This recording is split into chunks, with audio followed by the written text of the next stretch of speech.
The sun was sinking low over the New Mexico desert, bleeding orange fire into the endless horizon. Clara Bennett's horse stumbled on a patch of loose rock and let out a pained whinny before collapsing. Dust billowed up around her, choking her breath as she dismounted. She pressed a trembling hand to the mare's neck, whispering, "Easy, girl, easy." The poor creature's breathing was shallow, its strength spent after 2 days of hard riding. Clara looked around her. Nothing but scrub brush, crimson earth, and distant mesas. No road, no wagon trail, no sign of life. Just the haunting cries of a hawk overhead and the dry wind that tugged at her bonnet. The last town, Rincon Valley, was miles behind her. And so was the man she'd left standing at the altar, shouting that no decent man marries a girl who can't even bear him a child. Her cheeks burned at the memory. She'd run without thinking, just mounted her horse and fled. Now with the sun slipping behind the rocks, she was alone, thirsty, and lost. She tried to pull her horse up, but the animal wouldn't move. With a final shudder, the mare went still. Clara pressed a hand to her lips, fighting tears. "I'm sorry," she whispered, her voice breaking. "You didn't deserve this." The desert stretched in every direction like a giant, merciless sea.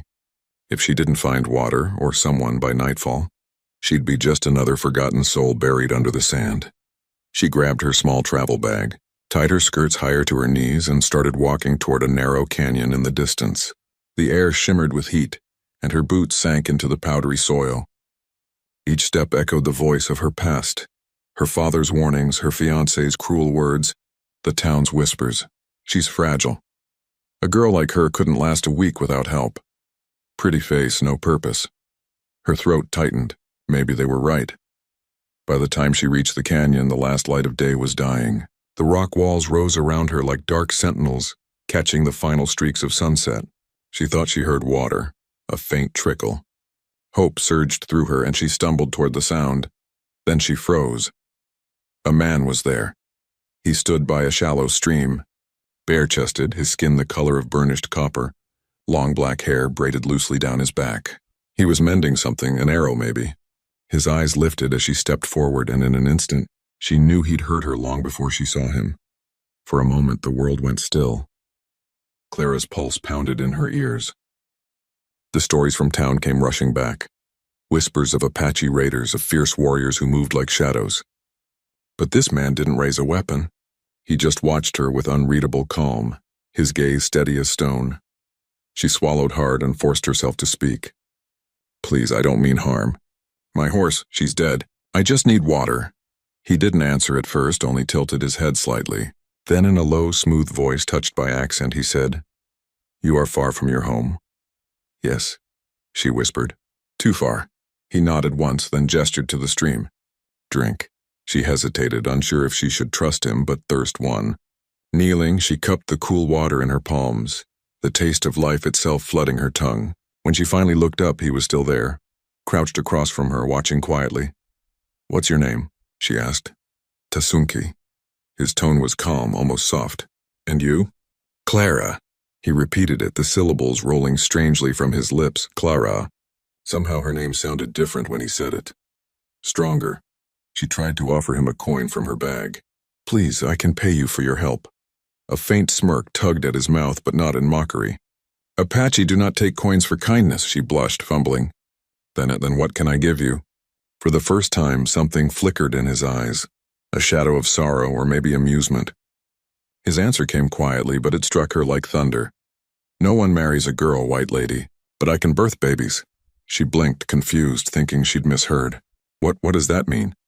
He didn't explain. He simply stood, offering his hand to help her up. "Come," he said. "Night is near." When her fingers touched his, a shiver ran through her. His palm was rough, warm, alive, realer than anything she'd felt in months. As he led her toward a small rise beyond the canyon, his words echoed in her mind. "No one marries a girl." "But I can birth babies." Was it a warning? A challenge? Or something else? Something deeper about what it meant to be a woman. As the first stars pierced the twilight, Clara followed the Apache warrior into the shadows, unaware that his strange words would burn in her soul and change her life forever. The night air in the canyon grew cold fast. By the time Tasunke led Clara to a cluster of low brush huts near the river, the moon was rising, huge and golden over the distant mesas. Smoke curled from a small fire at the center of the camp. A few shadows moved within the circle of light, women, children, and older men. The sight made Clara falter. "I shouldn't be here," she whispered. "They won't want me." Tasunki turned to her, his face half in shadow. "You need rest," he said simply. "And food. Fear waits for the morning." Before she could protest, a small boy ran up and said something quick and musical in Apache. Tasunki replied in the same language, his voice low but kind. The boy glanced curiously at Clara, then darted off toward the fire. Every pair of eyes turned to her as they entered the camp. The women paused in their work, some whispering, others staring openly. A gray-haired elder stood, tall and strong despite her age, and approached with cautious authority. "Tasunki," she said in her native tongue, her tone sharp with question. He answered respectfully, placing a hand over his heart. Clara couldn't understand the words, but she recognized the rhythm of explanation and defense. The elder woman's eyes flicked from him to Clara and back again. After a long moment, she gave a curt nod. "This is Nahojo," Tasunki told Clara. "My mother. She will tend you." Clara's breath caught. His mother? The elder woman stepped closer, her face lined with wisdom and weather. She studied Clara for what felt like an eternity, then gestured toward the fire. "Come," she said in broken English. "Cold kills faster than pride." Clara followed, clutching her shawl. The warmth of the fire hit her skin like mercy.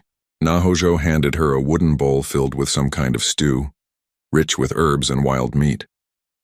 The first sip brought tears to her eyes, not from taste but from the sudden reminder of kindness. As she ate, she felt the weight of the tribe's stares.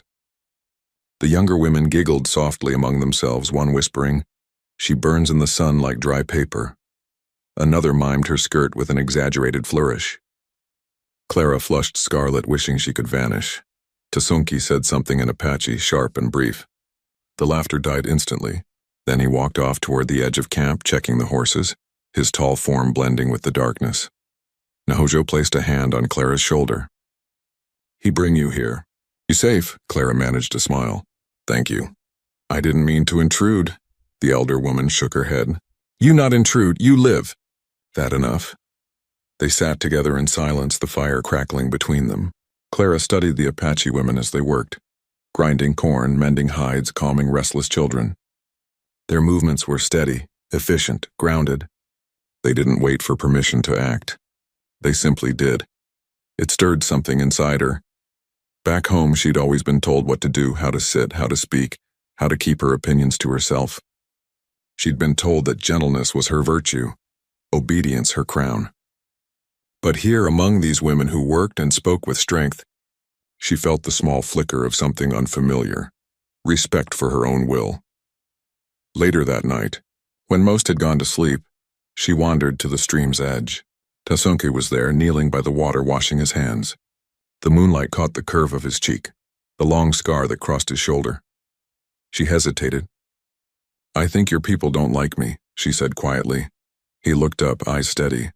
"They fear what they do not know." "Same as yours," she nodded, wrapping her arms around herself. "They laugh at me because I don't know how to be useful." A faint smile touched his lips. "You learn. The earth teaches slow, but she teaches strong." Clara knelt beside him, letting her fingers touch the cool stream. "What did you mean earlier, when you said no one marries a girl but I can birth babies?" Tasunki studied her face, his expression unreadable. "It means a girl seeks to be chosen," he said softly. "A woman chooses. She makes life not just with child, but with her hands, her spirit. She feeds, heals, builds. You do not need a man to tell you who you are." Clara stared at him, stunned by the simple truth in his tone. Back home, no man had ever spoken to her like that. Not as if she had power inside her, but as if she was power. When she didn't reply, he rose to his feet, his silhouette framed by moonlight. "Sleep, Clara," he said gently. "Tomorrow you work beside my people. Then you will see what it means to live." He walked away, his steps silent against the sand. Clara remained by the stream, staring into her reflection. The wind stirred her hair, and for the first time in her life she didn't see a frightened girl staring back. She saw a woman at the edge of becoming, one whose heart had just begun to understand the meaning of his words. The night whispered around her, soft and endless, carrying the scent of smoke and wild sage. Somewhere beyond the firelight, Tasunki's voice murmured in Apache, steady as a prayer, and though she didn't understand the words, she knew they were about her. Morning came with the scent of mesquite smoke and the sound of women's laughter. Clara woke inside a small hide shelter, the thin light of dawn spilling through the seams. The camp was already alive. The rhythmic thud of pestles grinding corn, the crackle of wood as fires were stoked, the distant splash of children playing near the stream. For a moment she lay still, listening.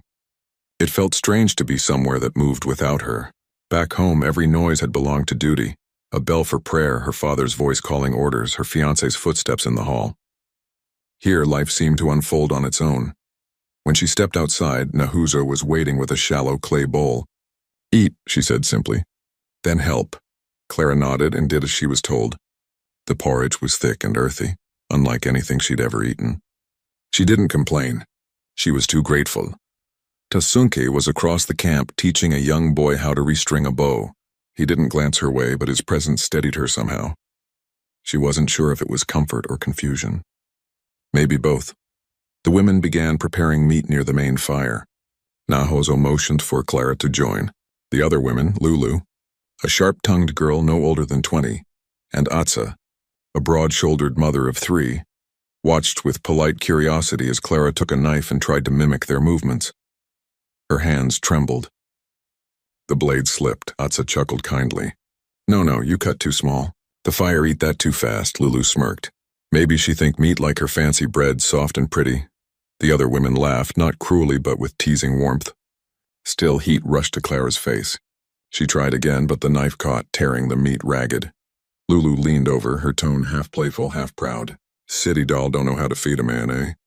That stung more than Clara expected. The laughter felt like an echo of the voices she'd fled. The ranch ladies at Sunday socials whispering behind their gloves.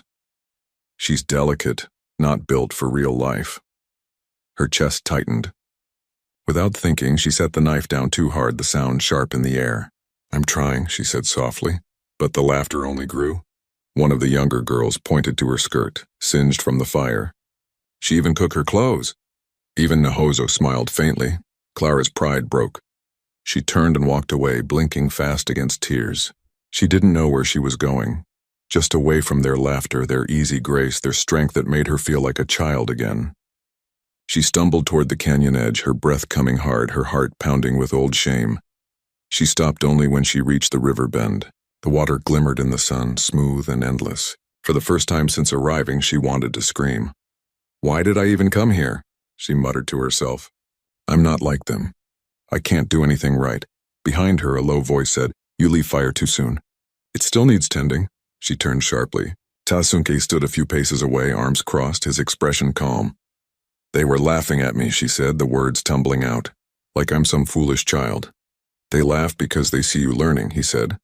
"They laugh same when my brother fell from his horse. He laughed too." "That's not the same," she snapped. "They're strong. They belong here. I don't." He took a step closer. "You think belonging means being perfect?"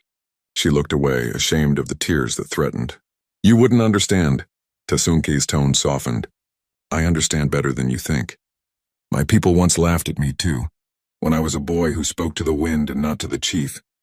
They said I would never lead. But the wind taught me patience." She frowned slightly. "The wind?" He nodded toward the horizon. "You cannot hold it. You only learn to move with it." His words sank deep, steadying her breath. He gestured to her hands, still trembling slightly. "You are angry because you burn. That is good. Fire shows there is life." He crouched, picking up a handful of dust. "The earth bleeds when rain cuts her, but still she grows." Clara watched the dust fall through his fingers, the image strangely comforting. "You think being woman is weakness?" Tasunki continued quietly. "But the earth is woman. She gives, she breaks, she grows again. Without her, nothing lives." Clara swallowed hard. "I've never thought of it that way." "That is because your people teach you to hide your fire," he said. "Here, we honor it." For a long moment they stood in silence, the sound of wind weaving through the canyon. Clara felt something inside her shift, small but real. The laughter she'd fled no longer burned like shame. It stung like truth, like the scrape of stone that shapes a blade. When Tasunki turned to leave, she called softly, "Tasunki." "Thank you." He paused, looking back. Tomorrow you try again. A woman learns until her hands remember. He walked away, his stride unhurried. Clara stayed by the river, her heart calmer, her eyes tracing the shimmer of sunlight on the water. She realized she didn't want to run anymore. Not from laughter, not from failure, not from herself. She picked up a small stone and tossed it into the current. The ripples spread wide, soft, endless, like the first lesson of becoming something stronger than she'd ever been allowed to be. The fire that evening burned low, its glow soft and golden across the faces of the Apache women as they shared food and stories. The air carried the scent of mesquite smoke, rain-soaked earth, and something Clara couldn't name, a feeling of belonging she didn't quite deserve yet. She sat apart from the others, her hands still sticky with the day's work. She had managed to help Atsa grind corn and even cut meat without slicing her fingers this time. The women didn't laugh today. They nodded approvingly, small smiles hidden behind their words. Still, Clara couldn't bring herself to join in their laughter. A shadow sat heavy inside her, the kind that didn't lift with a kind word or a warm fire. Across the flames, Tasunke sat sharpening his knife. His movements were slow and deliberate, the way a man moved who understood patience better than time itself. Every few moments his eyes flicked toward her, not searching, not questioning, just steady, watching. She wanted to speak, but words seemed too heavy. So she kept to the shadows until the camp quieted and the children had fallen asleep. Nahojo murmured something to her son and retired to her tent. When the last of the voices faded, Clara finally let the silence breathe. "Tasunke," she said softly. He looked up from his work. "Clara, may I ask you something?" He nodded once, sheathing his blade. "Why did you help me?" The question seemed to catch him off guard. "You were dying," he said simply. "The desert takes many, but I do not let it take without trying." "But why me?" she pressed. "Your people could have left me there. You risked their safety." Tasunke studied the fire for a moment before answering. "Because you looked like someone running from ghosts." "I know that look." Clara's throat tightened. "You don't know my ghosts." He glanced up, his gaze gentle but unyielding. "Then tell me," she hesitated. She hadn't spoken of it since the night she ran. Not to the travelers on the trail, not even to herself. The memory lived under her ribs like a bruise. But something about the quiet, about his presence, made it rise. "I was supposed to be married," she began, "to a man named Samuel Grant. He owned a ranch near the river. My father thought he was a good match. Money, land, a family name." She paused, swallowing hard. "I thought he loved me. Maybe he did in his way. But when I lost the baby, everything changed." Tasunke said nothing. His face stayed calm, the firelight flickering over the hard lines of his jaw. Clara stared into the flames, her voice shaking. "It wasn't my fault. The doctor said it just happens sometimes. But Samuel, he said I'd failed him. He told me no man wants a woman who can't bear him a son. He called me a girl. Weak, useless." She pressed her hands to her knees, trying to still their trembling. "When I begged him not to end the engagement, he said, 'No one marries a girl, Clara.'" Her voice cracked. "So I ran." For a long while neither spoke. Only the fire filled the space between them, snapping softly as if listening. Finally Tasunke said, "In my people, when a child is lost, the mother is still mother. The spirit of the child stays in her heart. She carries both lives." Clara looked at him, tears blurring her vision. "Where I come from, a woman like me is pitied or hidden away. I don't feel like a mother. I don't feel like anything." He leaned forward, resting his elbows on his knees. "You feel like earth after a storm," he said quietly. "Hurt but alive. Still growing." She blinked, startled. "You speak of me like I'm more than what I am." He met her gaze without flinching. "You are. You think you are broken because a man told you so. But a woman's power is not only in what she gives birth to, it is in what she can build, protect, and heal. You bleed, but you live. That is strength." His words struck her harder than any insult Samuel had ever thrown. The ache in her chest wasn't pain now. It was something new, something deep and raw and real. She looked at him for a long time, the firelight dancing in his eyes. "You said before, no one marries a girl. What did you mean by that?" He smiled faintly, a rare thing that softened his face. "A girl waits to be chosen," he said. "A woman chooses. The world tries to name you, but you name yourself." Clara's breath caught. The desert wind stirred the fire, sending sparks swirling into the dark sky. For the first time since she'd lost everything, she felt the faintest thread of peace weave through her chest. Not because he pitied her, but because he saw her. When the wind quieted, she whispered, "Then maybe I can still become a woman." Tasunke rose to his feet, his voice gentle but certain. "You already are, Clara Bennett. You just forgot." He walked away, leaving her by the fire, staring into the embers until the first light of dawn touched the horizon. And as the sun rose, Clara realized that what she'd thought was the end of her story might just be its beginning. Days passed like ripples across a quiet river, each one changing Clara a little more. She rose before dawn, worked beside the Apache women, learned to carry water, grind corn, and gather herbs. Her palms blistered, her back ached, but she no longer shied away from the work. The teasing had softened into laughter shared, and now sometimes her name was spoken not as a question, but as part of the camp's rhythm. Tasunke watched her transformation from a respectful distance. He spoke little, but when he did, his words lingered in her mind long after he walked away. There was steadiness in him that made her want to try harder, not to please him, but to match his quiet strength. But the desert peace was fragile. One evening, while the sun still burned orange across the mesa, a shout went up from the northern ridge. 2 young scouts came running into camp, breathless and grim. Their words came quick and sharp in Apache, but Clara caught enough to understand. "Soldiers." Tasunke's expression hardened. "White soldiers ride this way," he told the camp. 5, maybe 6, searching. Fear rippled through the people. Women began gathering children. Elders hurried to hide baskets and blankets, covering signs of their presence. Nahojo barked orders with fierce precision. Clara froze. Her heart pounded as old fear rose in her chest. The same fear that had chased her across the desert. The soldiers might have been from Fort Baylor, where Samuel's friends served. If they saw her here, they would ask questions. And if they found the Apache harboring a white woman, it could mean punishment, violence. Tasunke turned to her. "You must hide," he said. She shook her head. "No, I can help." He cut her off. "Clara," his tone was firm but calm. "You are not ready for this fight." "I won't run," she said fiercely. "Not again." Their eyes met, the air between them tense. For a moment, neither spoke. Then Tasunke sighed and motioned toward the supply tent.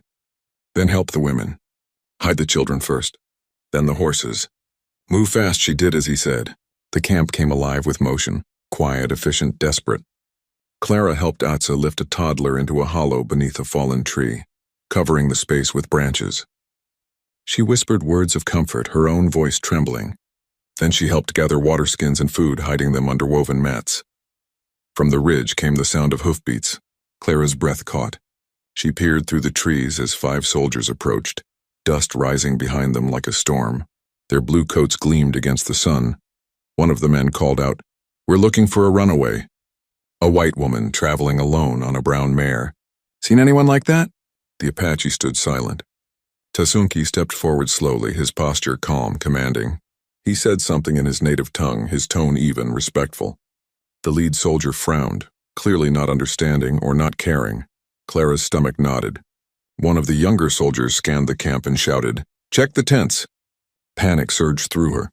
If they searched, they'd find the women, the children, her. She started to move, but Nahuzo's hand caught her wrist. "Stay," the older woman hissed. But Clara couldn't. She stepped out before she could think, heart hammering so loud it drowned out reason. "Here," she called. "I'm here." The soldiers turned, startled. Tasunke's eyes went wide, a flicker of disbelief passing across his usually unreadable face. The leader reined in his horse, staring down at her. "You? Lord Almighty, girl, you've been living with these savages?" "I was lost," she said, voice shaking but steady. "They saved me," the soldier sneered. "You sure about that?" "Looks to me like they're keeping you." Tasunke took a step forward, his hand resting on his knife. The soldier noticed. "Careful, Redskin," he snapped. "Don't give me reason." Clara moved quickly, placing herself between them. "Stop it, they did nothing wrong." "I'm alive because of them." The leader's eyes narrowed. "You know this man?" Her throat tightened. "Yes. You care for this man?" She hesitated, the truth burning in her chest. Yes, a murmur went through the soldiers. One spat in the dust. You've lost your mind, girl. Tasunki's jaw clenched, but he said nothing. He simply stood, still and strong, while the soldiers turned their horses away, muttering under their breath. When they were gone, Clara's knees nearly gave out. Tasunki was beside her in 2 strides, catching her by the arm. That was foolish, he said quietly. I couldn't let them hurt you, she whispered. He looked at her, his gaze unreadable. You would risk yourself for me? She nodded. For you. For all of you. For a long moment he said nothing. Then slowly he let out a breath that sounded like relief. Then you have learned what it means to belong. The camp began to stir again, the danger fading like the last light of day. But something new hung in the air between them, an understanding born not from words, but from trust. That night, when the fires were rekindled and the children slept safely, Tasunke found Clara sitting alone beneath the stars. He sat beside her in silence until she finally spoke. I thought I'd lost everything when I ran, she said softly, but maybe I just hadn't found the right place to stand. He looked at her, his voice low and warm. You stand here now, and you stood brave today. That is how a woman earns her name. The wind swept through the camp carrying the scent of smoke and sage. For the first time, Clara didn't feel like an outsider. She felt grounded, rooted in the red earth beneath her feet, and in the trust that had quietly grown between her and the man who had taught her what courage truly meant. The soldiers' departure left the camp wrapped in silence, tense, heavy, yet pulsing with life. As twilight deepened into night, the Apache people gathered around the fire again, their songs rising slowly like a prayer to the stars. The danger had passed, but Clara knew it had changed something, not just within the camp but inside her too. She had stood before armed men and chosen her place. She had spoken without trembling, and though her heart had pounded like a trapped bird, she hadn't run. Not this time. When Tasunki approached, the flicker of firelight caught in his eyes. He carried a bowl of stew and set it down beside her without a word. For a long moment they simply sat, listening to the night. Crickets, the low murmur of distant voices, the rhythmic beat of a drum somewhere near the center of camp. Finally he spoke. You should not have stepped out, he said softly. Clara looked up, meeting his gaze. Would you have wanted me to hide while they accused you of kidnapping me? His jaw tightened. I would have wanted you safe. I was safe, she countered. Because you were there. He studied her for a long time before speaking again. You do not understand what could have happened. They could have taken you, and all your words would have meant nothing. But they didn't, she said gently. And if I had stayed hidden, they might have destroyed this place, your home. A faint smile tugged at the corner of his mouth. You are stubborn, she smiled back. So are you. For the first time, Tasunki laughed, a low, warm sound that startled her. The tension between them eased like a knot undone. They shared the meal quietly, passing the bowl back and forth, comfortable in the silence. When the fire died down, Clara found herself watching the sky. It's strange, she said. I used to be afraid of the dark. Back home I'd light a candle every night. Now I think I could live without one. Tasunke nodded. The dark is not to be feared. It is where dreams are born. His words sank into her heart like rain into dry earth, but peace never lingered long in the wild. The next day the wind changed, hot, restless, carrying the scent of smoke. Scouts returned from the east with troubling news. A rival band of Comancheros had been sighted, raiding nearby homesteads and traveling toward the Apache lands. The men began preparing for defense, checking bows, sharpening knives, and readying horses. Clara watched, her stomach tight. Will they attack here? She asked Tasunki. He nodded grimly. If they believe there are supplies or horses worth taking, they will try. She hesitated. Then let me help. You have helped enough. I'm not a child, she snapped, surprising them both. I can fight if I must. He turned to her, his eyes dark and unreadable. You have courage, Clara, but courage without wisdom is like fire in dry grass. It burns everything it touches. His words stung, but she understood. Still she followed him, helping where she could, gathering water, tending to the elders, calming the children. As the hours passed, the sky grew heavy with tension, and every sound in the distance made hearts race. That night, as the camp waited in uneasy silence, Clara couldn't sleep. She stepped out of the tent, the cool wind brushing her skin. Tasunki stood near the ridge, his silhouette etched against the rising moon. She walked to him quietly. "You haven't rested," she said. "I cannot. My people depend on me. And who do you depend on?" He looked at her, startled by the question. "A warrior stands alone." She shook her head. "No one truly stands alone. Not forever." He said nothing, but his gaze softened. "You speak as though you have known loss." "I have," she whispered.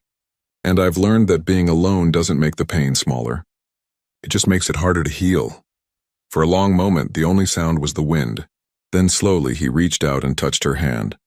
A brief, deliberate gesture, as if granting her the right to share his silence. In that stillness, a strange calm settled between them. He did not pull away, and neither did she. The warmth of his touch grounded her, steadied her heart against the storm she knew was coming. Below them the camp slept. Above, the stars shimmered like watchful eyes. Suddenly a distant cry pierced the night. A scout came running into camp, shouting words that froze every heart awake. "They're coming!" Within moments the camp exploded into motion. Men leapt to their horses, women gathered children, and the fires were smothered to darkness. Tasunki turned to Clara, his voice firm but low. "Stay with Nahojo. Do not leave her side."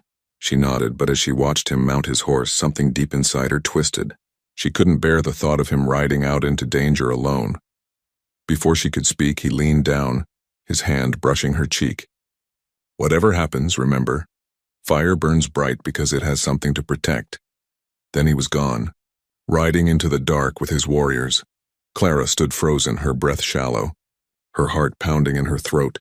The storm had arrived, not just on the land, but inside her. And for the first time she realized how deeply she cared, not just for his people, not just for the camp, but for him. The night swallowed the camp in a pulse of fear and smoke. Clara could feel the tremor of hooves through the ground before she could even see them. Riders cutting across the desert, their cries echoing like wolves in the dark. She clutched Nahuzo's arm, pulling two small children closer beneath the low shelter of a rock outcrop. The elder woman whispered in Apache, her words rhythmic, steady, a prayer for courage for the warriors, for Tasunki. But all Clara could hear was the chaos rising beyond the ridge, the clash of voices, the scream of a horse, the sharp crack of rifles. The Apache warriors had engaged the Comancheros, and the sound of battle rolled like thunder through the night. Every instinct screamed at her to run, to hide. But something inside her, something she didn't recognize as the frightened girl she once was, kept her rooted. She couldn't leave. Not when Tasunki was out there. She waited, every heartbeat a drum in her chest, every breath shallow and raw. Then, from the shadows, came movement. One of the scouts stumbled into camp, blood streaked across his arm.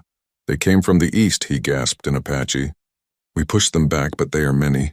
Tasunki fights near the canyon." Before Nahojo could stop her, Clara was on her feet. "Clara!" the old woman hissed, grabbing her wrist. "You cannot go." "I have to," she said, her voice breaking. "He could be—" She couldn't finish. "Do not be foolish. You are no warrior." "Maybe not," Clara said, pulling free. "But he fought for me once. It's my turn." Without another word, she grabbed a lantern and a cloth to cover her face, then ran into the darkness. The desert wind whipped her hair as she climbed the ridge, the world lit only by firelight flickering in the distance. When she reached the edge of the canyon, she froze. Below, the battle raged, Apache warriors on horseback darting between rocks, the Comancheros firing wildly. Sparks and dust filled the air. And there, at the heart of it, was Tasunka, moving like the wind itself, his bow drawn, his blade flashing when an enemy came too close. He was outnumbered. Clara's breath caught as one of the raiders raised a rifle behind him. Without thinking, she screamed, "Tasunke!" The sound carried across the canyon, sharp and terrified. Tasunki turned just in time to see the flash of gunfire. He dropped to one knee, the bullet grazing his shoulder, and fired back with deadly precision. Clara's heart stopped. She wanted to run to him, but she couldn't. Her body trembled, her feet frozen as the night burned red with violence. Moments later, the Comancheros began to retreat. Their leader, wounded and cursing, signaled the withdrawal. The Apache warriors gave chase only far enough to drive them into the desert, then regrouped near the canyon's edge. When the last echo of hooves faded, Clara finally ran down the slope, tripping over rocks, tears streaking her face. "Tasunke!" she called. "Tasunke," She found him kneeling near the firelight, his shoulder bleeding, his bow dropped beside him. He looked up as she approached, surprise flickering in his tired eyes. "You should not be here," he murmured, wincing as he tried to rise. "Don't you dare tell me that again," she said, dropping to her knees beside him. "You're hurt." "It is nothing," he said, though his voice trembled. She tore a strip from her shawl and pressed it to his wound. "You call this nothing?" "You're bleeding," he chuckled softly. "You sound like Nahojo now." "Then maybe she's right about you," Clara shot back, tying the cloth tighter. "You think you're made of stone?" Tasunki's hand rose, covering hers. His palm was warm despite the chill in the air. "Stone does not bleed," he said quietly, "but perhaps it learns to feel when the fire touches it." Clara looked at him, and in that moment something deep within her shifted. His face, streaked with dirt and sweat, was still calm, steady and proud, yet softened by something she had never seen before. "You frightened me," she whispered. He smiled faintly. "And you frightened me, shouting like a wild spirit from the ridge." "I couldn't let you fall," she said. He tilted his head. "You would risk your life for mine?" She nodded without hesitation. "Yes." Silence stretched between them, filled with the rhythm of the dying fire and the soft rustle of the wind. Then Tasunki reached out and brushed a strand of hair from her face, his touch gentle but sure. "Then you are no longer a girl who runs from fear," he said. "You are a woman who stands beside it." Tears welled in her eyes, not from sorrow but from the truth in his words. She hadn't just survived tonight. She had become someone new. The stars blazed above them, fierce and unyielding. Around them, the warriors tended to the wounded, singing low songs of victory and loss. But in that small space between them, Clara felt a quiet peace, a fragile, glowing thing that neither fire nor storm could take away. When dawn finally broke, painting the land gold and red, she helped Tasunki to his feet. Together they looked toward the rising sun. The same sun that had once blinded her in fear now felt like promise. And for the first time, she knew. Whatever came next, she would not face it alone. Morning came slow and tender over the scarred land. Smoke still lingered in the air, curling upward like ghosts of the night before. The Apache camp was quiet, too quiet. The laughter of children, the chatter of women, even the songs of the birds seemed to hold their breath, waiting. Clara moved through the camp with a bowl of water and strips of clean cloth. Everywhere she looked were signs of the battle: broken arrows, torn blankets, faces streaked with dirt and fatigue. The warriors returned before sunrise, wounded but alive. Some carried their fallen brothers on makeshift stretchers of woven hides. Others, like Tasunki, bore their injuries in silence. He sat near the fire, his shoulder wrapped in the strip of her shawl she had tied the night before. The fabric was stained dark with blood, but he made no sound of complaint. His gaze was fixed on the horizon, where the sun was rising over the red hills. Clara knelt beside him, setting down the bowl. "You should rest," she said softly. He didn't look at her. "There is no rest while my people grieve." She followed his gaze. Near the center of camp, Nahojo was leading a morning chant, her voice rising and falling like the wind through canyon walls. Clara's throat tightened. She'd seen death before, but this was different. Death shared, carried by every heart in the camp like a single burden.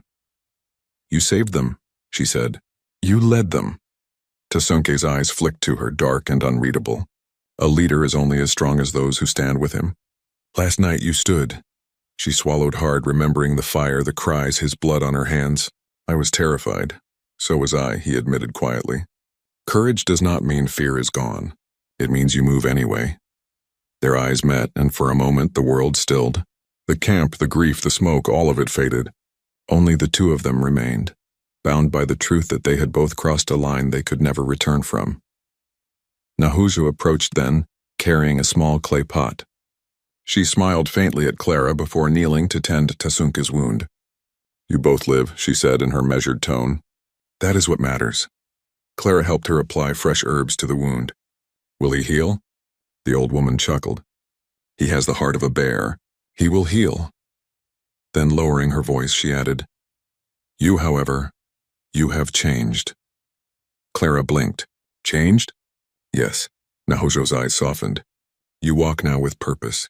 When you first came, you looked for walls to hide behind. Now you look for ground to stand on." The words touched Clara deeper than she expected. After Nahojo left, she sat beside Tasunki again. She's right, she said quietly. I don't even recognize the woman I was before I came here. He tilted his head slightly. Do you wish to go back to that woman? Clara thought of her father's cold manner, the men who judged her for speaking her mind, the life where her worth had been measured by her silence. She shook her head. No, she said. I don't. Then you are free, Tasunke said. Free. The word settled in her chest like sunlight. She hadn't realized until now how much she'd longed to hear it. As the day wore on, the camp began to heal in its own way. Women sang softly as they cleaned wounds and prepared food. The children emerged from their hiding places, chasing one another with hesitant laughter. The warriors buried their dead with songs instead of tears. When the fires were lit again that evening, Clara joined them, sitting among the women, helping grind corn and stitch torn hides. No one treated her as an outsider now. They shared food with her, teased her gently, called her sister who shouts at the wind. She laughed, realizing they had given her a name. A real one. Later, as the stars appeared, Tasunke found her again. He moved slowly, favoring his injured arm, but his presence was still strong, steady. You worked all day, he said. Even my warriors rest now. I needed to keep busy, she replied, smiling. If I stop, I think too much, he nodded. Thinking is good, but tonight you should listen instead. Listen? He pointed to the horizon where the wind was rising again. The earth speaks after battle. It tells us what remains. They stood together, letting the wind brush over them, carrying the scent of rain and ash. What do you hear? She asked. Tasunke closed his eyes. The land says we live, that we have endured. He looked at her then, his voice softening, and that some things are born from the fire. Her breath caught. She wanted to ask what he meant, but the way he looked at her said enough. The air between them grew still, heavy with the quiet certainty of something that had no need for words. When he finally reached out, brushing her hand with his, she didn't pull away. His touch was rough, warm, grounding. The same hands that had fought and bled now held hers as though she were something delicate. And yet, she felt stronger than she ever had before. The stars glittered above, endless and ancient, bearing witness, and in that moment, Clara realized she wasn't just living among the Apache anymore. She was becoming part of them, woven into their songs, their stories, their fire. She had found not only freedom, but a home. Days passed after the battle, and though the wounds of flesh began to heal, deeper things stirred beneath the surface, feelings unspoken, fragile, and burning slow as coals. Clara found herself watching Tasunke more often than she meant to. The way he carried himself calm even in pain, the way the children followed him with trust, the quiet steadiness in his gaze when he looked at her and didn't look away. He was unlike any man she'd ever known. Back home, men spoke in commands and courtesies, their words sharp and polished. Tasunke spoke rarely, but when he did, every word mattered. One evening, the air shimmered with the soft gold of sunset. The camp had quieted after a day of work. Clara sat by the stream that ran behind the ridge, washing the soot from a cooking pot. The water was cold, pure, and alive, reflecting the sky like a mirror. She didn't hear Tasunke approach until his shadow crossed the water. You work when others rest, he said. She looked up, smiling faintly. Rest feels strange to me now. He crouched beside her, dipping his fingers into the stream.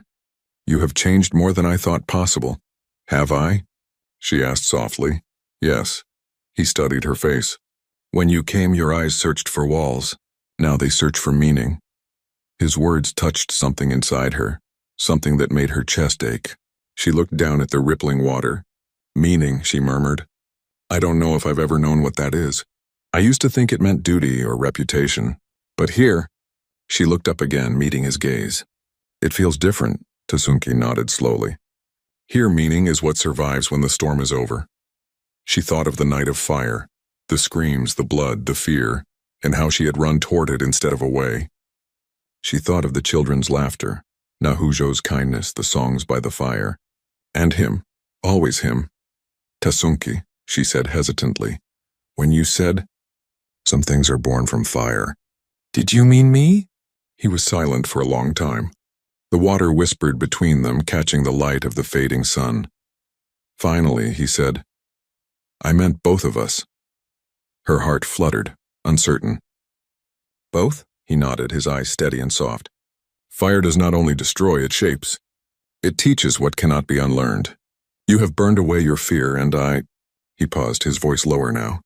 I have remembered what it means to feel. Clara swallowed hard. You mean love? He did not answer right away. Instead, he reached for a smooth stone from the water and held it up. When a stone is in the river long enough, the water changes it. Smooths it, shapes it, makes it new. You have done that to me, Clara. You have softened what war and loss made hard. Her throat tightened. And you've taught me how to live without fear. Maybe that's what love really is, changing each other without meaning to. A smile touched his lips. Then yes, he said simply. It is love. For a moment she couldn't breathe. The air between them felt sacred, filled with the quiet pulse of something larger than both of them. He leaned closer then, so close she could feel the warmth of his breath. But instead of kissing her, he touched his forehead to hers, a gesture of reverence, not possession. In my people, he whispered, we do not take what is not freely given. Love is not owned, it is honored. Her eyes closed. Then know this, she whispered back. You have my heart, freely. The words trembled into the air like prayer. When she opened her eyes, Tasunki was looking at her, not as the stranger she had once been, but as a woman who had found her place beside him. His hand lifted, cupping her cheek gently, and this time, when he kissed her, it was not the desperate claim of passion but the quiet certainty of belonging. It was a promise. When they finally pulled apart, the world seemed sharper, more alive. The scent of sage filled the air. The sound of the stream sang beneath the wind. The land itself seemed to breathe with them. Tasunke stood, extending his hand to her. Come, he said. There is something I must show you. She took his hand, and he led her through the dimming light to the edge of the mesa. From there, the land stretched endlessly, rolling plains and canyons washed in golden shadow. This, he said, his voice full of quiet pride, is my home. It was my father's before me and his before him. Every stone, every wind carries our stories. Clara looked out over the vastness, her heart full. It's beautiful, she whispered. He turned to her, his gaze steady. And now you are part of it. Tears stung her eyes, not from sadness, but from the fierce, aching joy of belonging. For the first time in her life, she wasn't a visitor or a burden or a woman trying to prove her worth. She was simply herself. And in Tasunki's eyes, that was enough. The sun sank fully behind the hills, and the stars began to bloom across the sky. The wind carried the scent of rain and life renewed. Clara reached for his hand again, holding it tightly. Whatever comes next, she said, I'll stand beside you. Tasunke's fingers curled around hers. And I beside you, he said. Where you stand, I stand. The night stretched before them, quiet, infinite, and full of promise. The days that followed moved with the rhythm of peace. Slow, deliberate, like the desert breathing again after a long storm. The land healed, and so did the people, and among them, Clara found her place, not as the frightened outsider who had stumbled into their lives, but as a woman whose spirit had finally come alive. The Apache began rebuilding what the battle had taken. The men hunted, the women sang as they worked, and children ran free across the mesas. Clara worked alongside them, laughing, learning, living. The language came easier to her now. The customs that once puzzled her had become second nature. When the women painted their faces for the harvest celebration, they painted hers too. She remembered looking at her reflection in a bowl of water, her skin sun-browned, her hair wild from wind and work, and realizing she no longer recognized the woman from before. That girl who trembled in the dark, who had been told she wasn't worth a husband or a home, was gone. Now she stood barefoot on the red earth, her dress dusted with the same soil as everyone else's. The land no longer rejected her. It held her. That evening, as the tribe gathered around the great fire for the autumn dance, Tasunki came to her. His shoulder had healed, though the scar still marked his skin like a reminder of the night they both changed. He wore traditional paint across his chest, symbols of protection and renewal. His hair, bound with leather, shone under the firelight. You look like the sky just before rain, he said when he saw her. Clara blushed, smiling. And you look like the storm that brings it. His low chuckle made her heart flutter. As the drums began, the air came alive with rhythm. The people moved in circles, their steps steady, voices rising together in song. Clara joined them, following Nahujo's lead, her feet learning the patterns, her body learning the language of belonging. When Tasunki's hand found hers, the dance slowed. Their eyes met, hers wide with awe, his calm with understanding. Around them the fire blazed, painting their faces in gold and shadow.